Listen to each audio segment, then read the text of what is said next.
네, 두 번째 강의 시작하겠습니다. 이대 서울병원 박장원입니다. 그 제목을 고를 때 사실 이렇게 고르기는 했는데 다시 준비를 하다 보니까 주로 오늘은 제가 힌지 프로세스 쪽을 얘기를 할 거라서 조금 더 구체적인 제목을 달자면 이런 식으로 우리가 가끔은 프라이머리에도 쓸 수 있는 상황이기 때문에 힌지 임플란트의 어떤 사용에 대해서 같이 생각해 보면 될 것 같습니다. 힌지니에 대해서 간단히 살펴보고 몇 가지 케이스로 정리를 해볼까 합니다. 많이 보신 그림이겠지만 우리나라에서 뭐 요거는 사용은 안 되는 것 같지만 바이크루시에이트 리테이닝 임플란트부터 마지막 완전한 힌지까지 이제 이 임플란트들이 다양한 컨스트레인 레벨을 보유하고 있고 보통은 뭐 PS를 많이 사용은 하시는데 여기에서 이제 CC나 뭐 VVC라고 불리는 그 리비전 임플란트들을 주로 사용을 하고 힌지는 저도 사실은 그렇게 많이 사용하지는 않는데 예전에는 거의 좀 있는데도 잘 못 쓰는 형편이었다고 한다면 최근에는 조금은 그래도 쓸 수 있는 상황이 되면서 케이스가 약간 늘기도 하고 어쨌든 CC로도 해결 못하는 부분들이 분명히 있고요. 그래서 그런 것들을 얘기를 해볼까 하고 뭐 기본적으로 이제 리비전은 앞에서 얘기는 하셨지만 뭐 인펙션이 점점 커지는 부분들이고 여전히 에세프틱 루즈닝도 중요한 부분들이긴 한데 최근 임플란트들은 확실히 루즈닝은 좀 주는 것 같고요. 스티프네스나 익스텐서 메카즘 컴플리케이션도 중요한 원인들이 되겠고 힌지 임플란트 같은 경우에는 그 1세대는 정말 그냥 힌지 경첩처럼 그 플렉션 익스텐션만 됐다고 한다면 그 2세대 지금 쓰는 것들은 로테이션이 같이 가능해져서 스트레인 레벨을 조금은 줄인 것으로 알고 계시면 될 것 같고 요런 특이하게 생긴 커플러로 구현하는 제품들도 있습니다. 임플란트 캐스 제품 이런 식으로 구현을 하고 있고 조금 이렇게 더 투박한 것들도 아직 일부는 남아 있는 것 같습니다.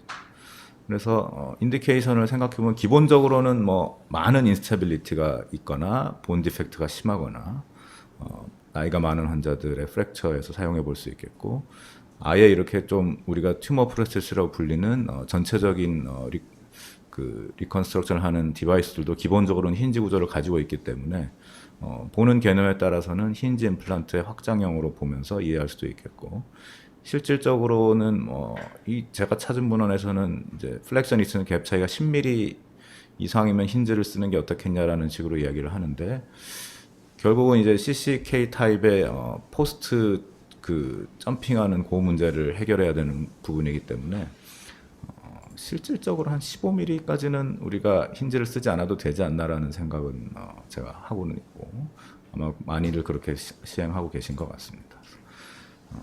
뭐 결과를 정리해 놓은 표인데 사실은 뭐 숫자도 많지 않고 팔로업도 그렇게 긴 건 없고 10년에 뭐 90% 제법 괜찮은 것도 있지만 여전히 뭐 서바이벌이 그렇게 좋은 편은 아니지만 그래도 뭐 경우에 따라서는 좋아지고 있다. 그래서 예전에 비해서는 하나의 옵션으로 생각해 볼 수 있는 임플란트들이 되겠습니다. 그래서 우리나라에서는 사실은 뭐 이제 지사의 요 제품이 항상 우리 유일한 옵션이었는데 이제 최근에 임플란트 캐스트 제품이 들어오면서 조금 선택지가 넓어졌고 제일 사실은 제가 선호하는 부분은 요 제품 같은 경우는 티비아가 굉장히 커서 우리나라 나이 작은 할머니들한테 수술하려면 사이즈가 안 맞아서 아예 사용을 못하는 경우가 있었는데 요건 이제 커플링보다는 이 피머 자체에 힌지가 들어가 있거든요. 그래서 사용은 요게 조금 더 편한데 요거는 특이한 커플러가 들어가서 피머에 넣고 티비아에 연결하는 조금 복잡한 과정이 필요하지만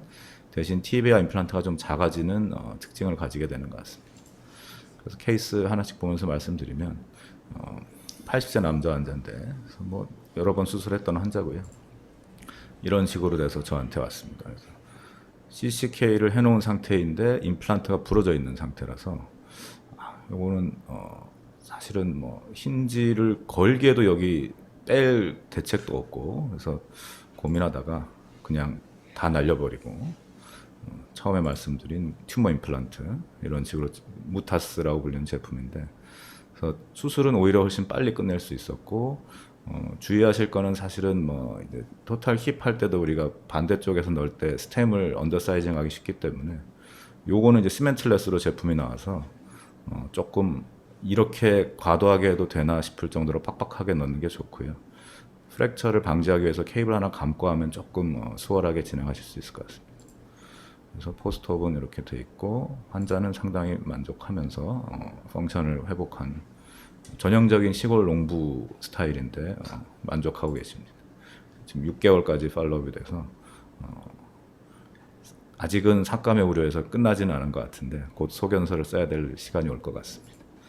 두 번째 같은 경우는 뭐 이런 식으로 이제 뉴로머스큘러 스콜리오시스가 있는 환자인데 동네 병원 몇 군데를 갔는데 수술 못하니까 그냥 지내라고 했습니다. 이것만 보면 이해가 안 되실 텐데 환자의 요 전체적인 바디 엑스레이를 보시면 뭐 조금은 이해가 되고 마침 뭐 김영우 선생님 환자였기 때문에 2013년 엑스레이를 구할 수 있었는데 이때만 해도 제법 괜찮은 모양을 갖고 있었는데 너무 오래 방치되면서 사실은 뭐 어떻게 뼈를 모아볼 방법이 없는 것 같아서 퓨전을 해야 되나 아니면 어떻게든 플레이트를 걸어봐야 하다 결국은 이분도 튜머 프로세스를 사용해 수술을 하기로 했고 이게 되는지도 사실은 이분이 사실은 수술을 먼저 했는데 좀 고민을 많이 했던 케이스입니다.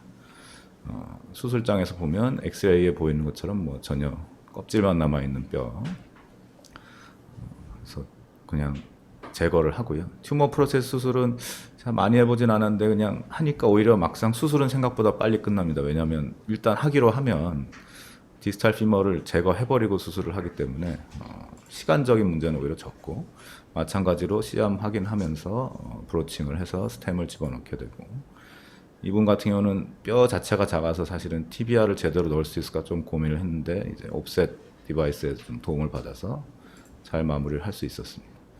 이런 식으로 진행이 되었고 조금 안타깝게도 언더사이징이 되지 않았나 좀 걱정은 하고 있는데 걷는 환자가 아니고 이제 휠체어를 타는 환자라서 환자가 느끼는 다른 뭐 문제점은 없는 상태로 팔로업 중입니다. 이제 뭐 앞에 두 케이스는 매우 특수한 케이스였다고 한다면 뒤에 두 케이스는 조금 더 그 보편적으로 맞닥뜨릴 수 있는 케이스일 수 있겠는데 75세 남자 환자이고 이제 예전에 이렇게 TKR을 퓨전 상태였던 거를 이제 돌리는 수술을 하고 잘 살다가 레커바텀이 오고 아프다고 찾아왔습니다. 레커바텀이 한 20도까지 오고 스카는 또 특이하게 U-쉐입으로 돼 있는 그런 형태여서 일단 그 폴리오 예전에 알았던 환자고 해서 이런 경우에 리비전을 그냥 CC로 해놓으면 이제 익스텐션을 잡아줄 수가 없으니까 마찬가지로 힌지 디바이스를 사용해서 잘 마무리는 했는데 1년 팔로업 와서 뭐 엑스레이 이런 건 좋은데 이쪽 사실은 소프트 티슈 쪽으로 좀 시노비얼 후리가 약간 벌징이 돼서 여기 U-쉐입 스카가 이렇게 보이실 텐데 이제 조금 더 신경을 썼더라면 아마 원 스테이지로 PS랑 같이 이쪽에 소프트 티슈 리컨을 했으면 더 좋지 않았을까라는 아쉬움이 남는 환자입니다. 그래서 1년째 팔로업은 이런 식으로 그래서 그 임플란트 프로파일 자체가 많이 작아져서 그냥 언뜻 봐서는 그냥 CC랑 비슷한 정도의 느낌이기 때문에 고려해볼 만한 옵션이 되고 있는 것 같습니다.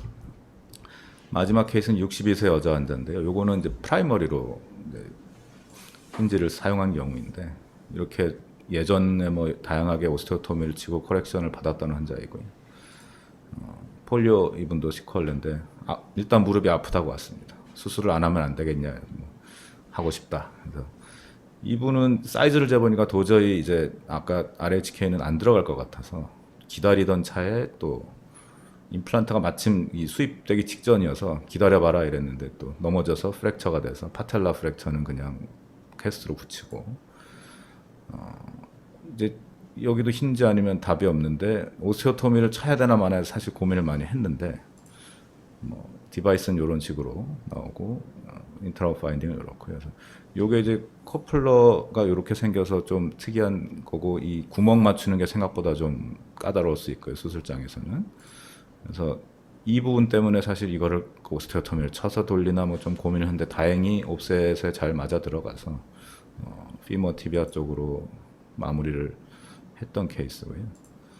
파텔라는 너무 작고 뭐 아래쪽으로 돼서 여기는 사실은 리플레이스는 하지 않고 그냥 마무리했던 케이스입니다. 1년 정도 팔로업 되었는데 뭐 비교적 만족하는 상태이고요.